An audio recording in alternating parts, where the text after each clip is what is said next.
अब आपको गुर्दे में और पित्ते में पथरी यानी किडनी स्टोन या गैल ब्लैडर स्टोन होने पर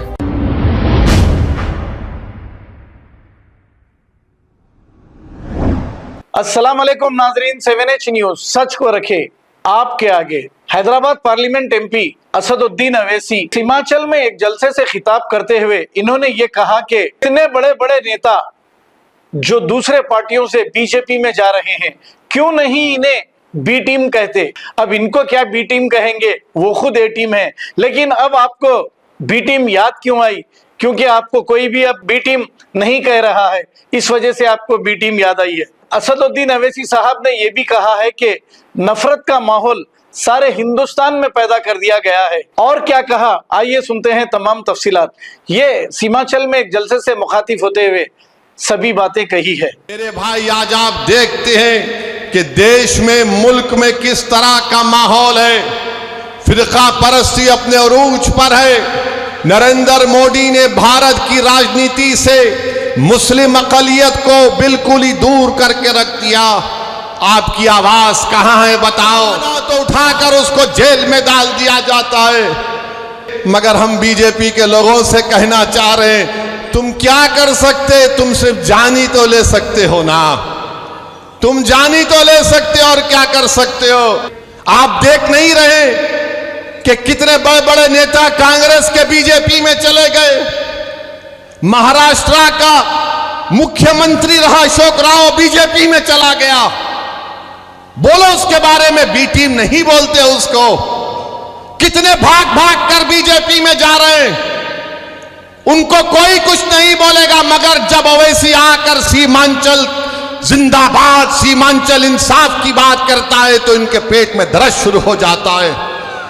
ये जो नफरत का माहौल पूरे देश में पैदा कर दिया गया, मगर जब तक हम जिंदा रहेंगे हम बातिल को बातिल कहेंगे, हम बातिल से समझौता नहीं करेंगे, हम बातिल को खुश करने के लिए अपनी पॉलिसी को लचकदार नहीं बनाएंगे। हमारा काम यह है मेरे अजीज दोस्तों और बुजुर्गों कि हम हक को कामयाब करें, और हक की कामयाबी का राज आपका इत्तेहाद है। याद रखिए, कब तक आप सेकुलरिज्म के नाम पर ठगे जाएंगे, कब तक आप सेकुलरिज्म के नाम पर इनको वोट देंगे और वो बीजेपी को बिहार में सत्ता देंगे। मैंने 2015 में भी कहा था तुमसे, मगर तुमने मेरी बात का यकीन नहीं किया। मैंने 2019-20 में भी कहा था, मगर आपने मेरी बात को नहीं समझा। कम से कम अब तो समझ जाओ। याद रखो, तुम अपने मुकद्दर के फैसले कर सकते हो। तुम में इतनी ताकत है कि मुस्तकबिल में तुम्हारे हक में जो फैसले लिए जाएंगे तुम खुद उसको कर सकोगे। अगर आज आप मुत्तहिद होकर अपने वोट का इस्तेमाल नहीं करेंगे तो नुकसान आपका होगा। मेरे भाई याद रखो, अगर तुम्हारे लिए कोई लड़ने वाला नहीं होगा तो जुल्म जारी रहेगा। हमारे वतन अजीज की हकीकत यही है कि जब तक तुम्हारी आवाज नहीं होगी तुम्हारा कोई पुरसाने हाल नहीं हो सकता है। जब तक तुम्हारा नेता नहीं होगा कोई तुम्हारा काम नहीं कर सकेगा। अब कौन क्या करोगे तुम?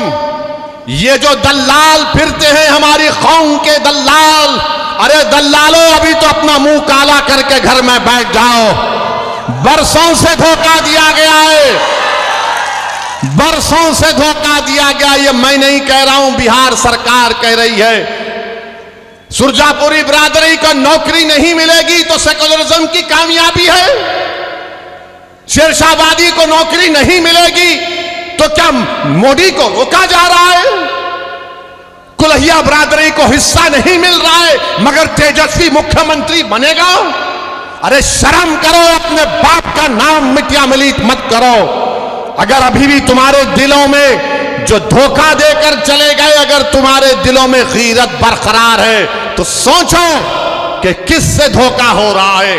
और तुम्हारा मगर राज किसी और का हो रहा है। कितना वोट लिया सुरजापुरी भाइयों का, कुल्हिया भाइयों का, शेरशाहवादी भाइयों का, और क्या मिलता है?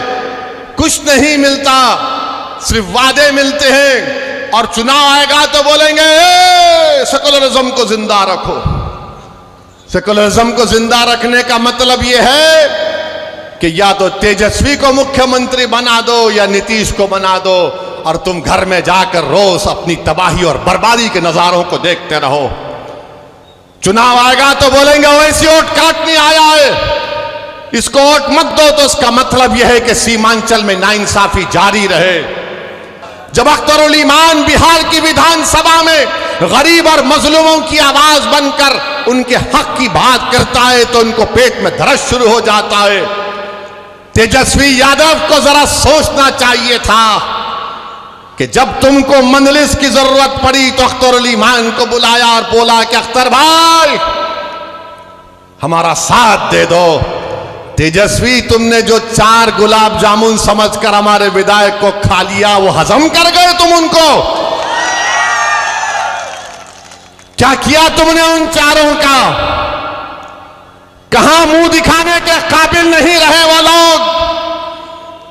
आज अख्तरुल ईमान से कह रहे हैं, अरे हमने पहले दिन से कहा था कि हम बीजेपी से कभी समझौता नहीं करने वाले, हम कभी समझौता नहीं किए, ना करेंगे कभी इंशाअल्लाह ताला।